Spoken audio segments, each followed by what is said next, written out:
I want to take us to a story that had my jaw dropping on the floor this morning, which is that Jeremy Corbyn, former Labour leader of this parish and failed Labour leader, is saying he might stand to be Mayor of London. Now, Jessica, take us through this, because he was banned from standing for Labour as an MP, and he is in fact still suspended from the party, isn't he? So presumably he wouldn't be standing as the Labour Mayor of London. No, he wouldn't be. I mean, the question, he was speaking on radio, and basically he was asked whether he would consider standing as an independent for the London mayor race in a bid against Sadiq Khan.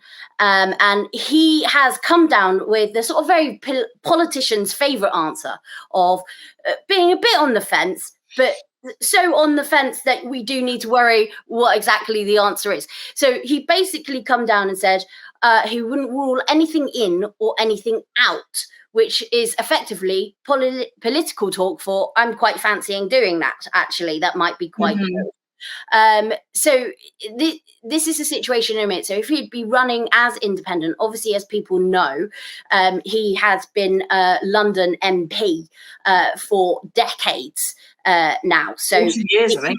Yeah, it is his, it is his home stomping ground. And obviously any city he was going to pick to try and do this sort of bid, it would be here.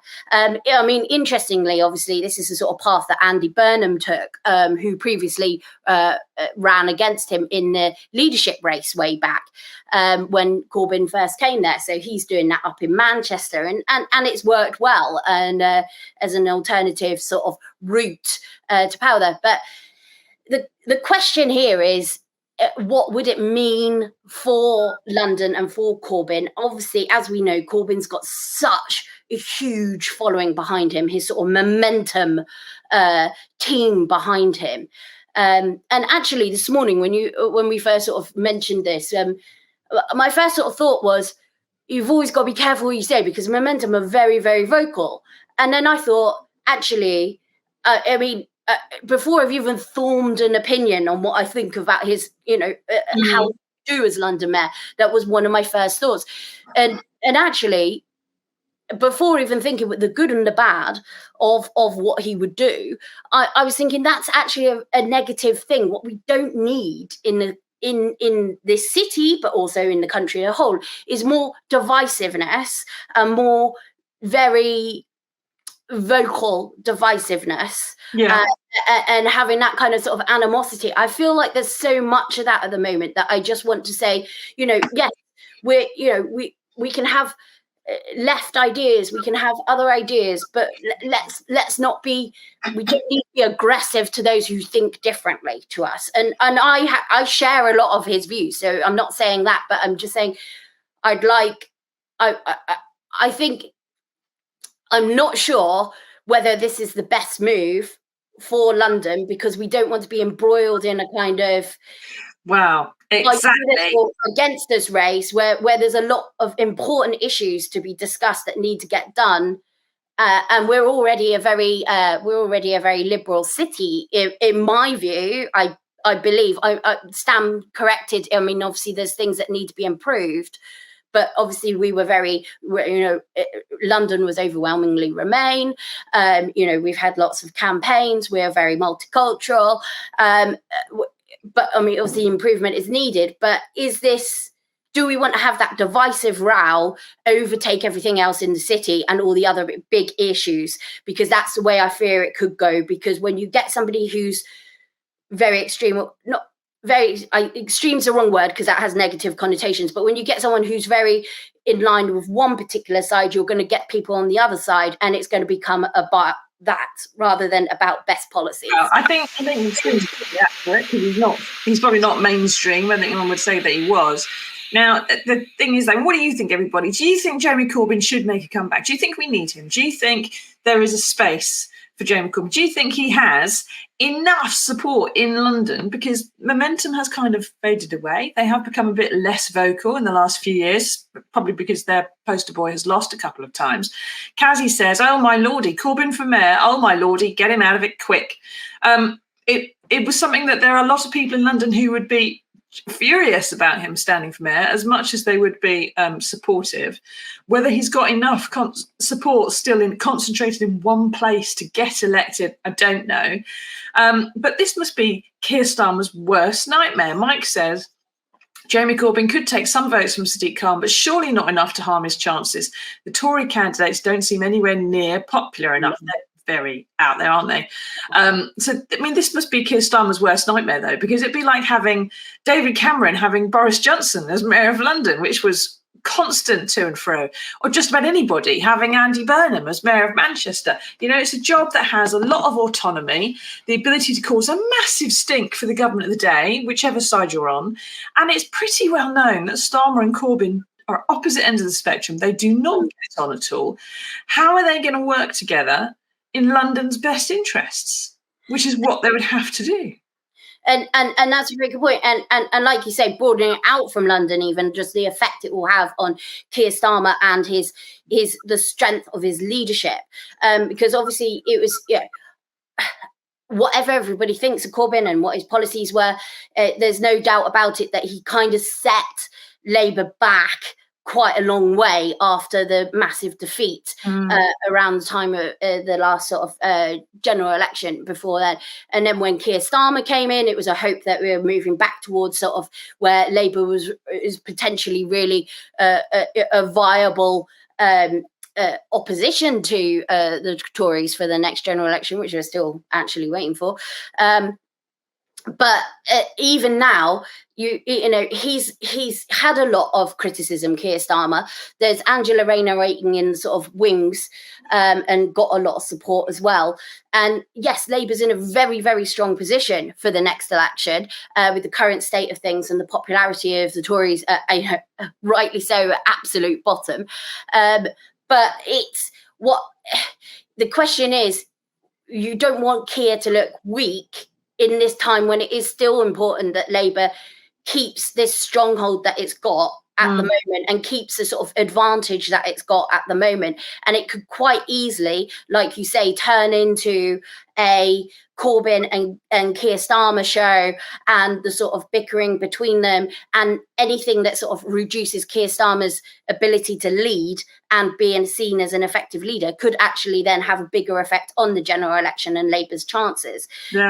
Or we're talking about another leadership battle. And I think the energy in the country for all of that is just getting less and less. I mean, read the papers and the issues that we should be talking about. The COVID inquiry and the heartbreaking accounts yesterday of people that were talking about, what happened to their loved ones there. And at the same time, you've got people, obviously we're going to talk about the heat wave coming up. We've got all of that going on.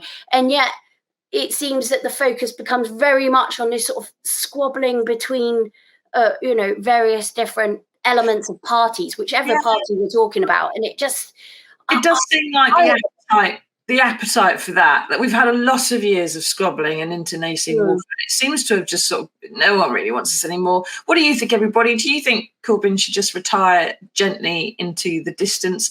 Maureen says Jeremy should be Prime Minister, not Mayor. To do that, Maureen, he would have needed to win an election. He tried it twice and failed twice. So, no. I think very quickly before we should also mention the anti-Semitism row and the handling of that, because with this, it's a very big important point, and people that were affected by that or felt affected by that, and that is a very big discussion in this. So we mustn't forget that was a big element of him being suspended. And you need to perhaps remember that London does have a large Jewish community, and they're probably not going to be voting for Jeremy Corbyn. Now, the risk is, of course, that he will be seen as standing in a party vendetta, as opposed to, because he's got London's best interests at heart.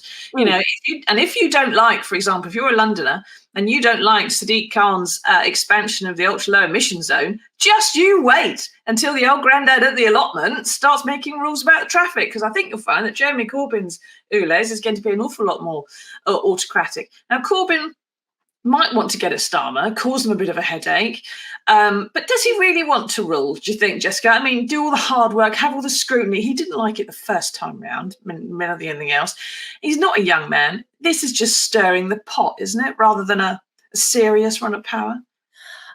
My first sort of reaction to it was keeping options open, a bit of a teasing comment, a little bit of a tease, get people talking about him, which is exactly what we're doing. So it's worked well.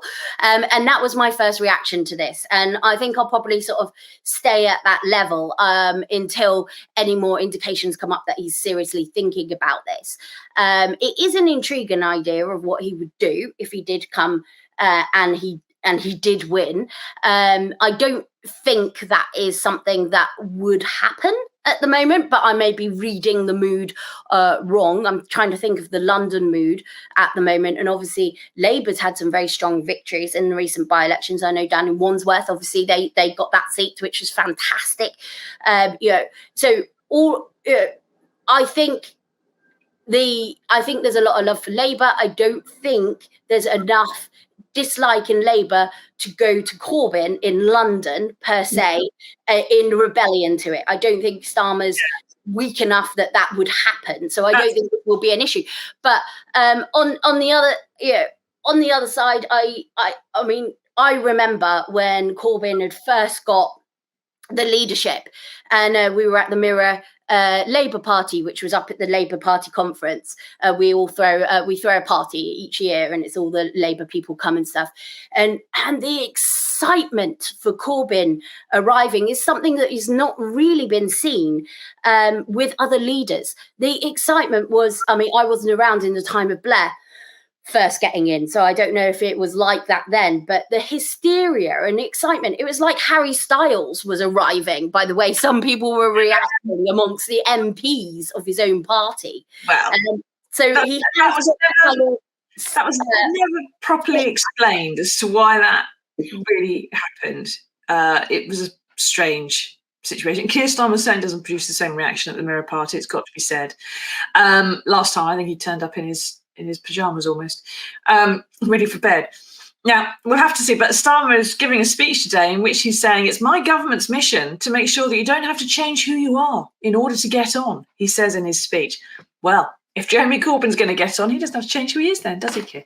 Let's see how it all pans out. But I would be amazed if he stands as mayor, especially in any kind of seriousness. I wasn't entirely sure he was serious about being Labour leader.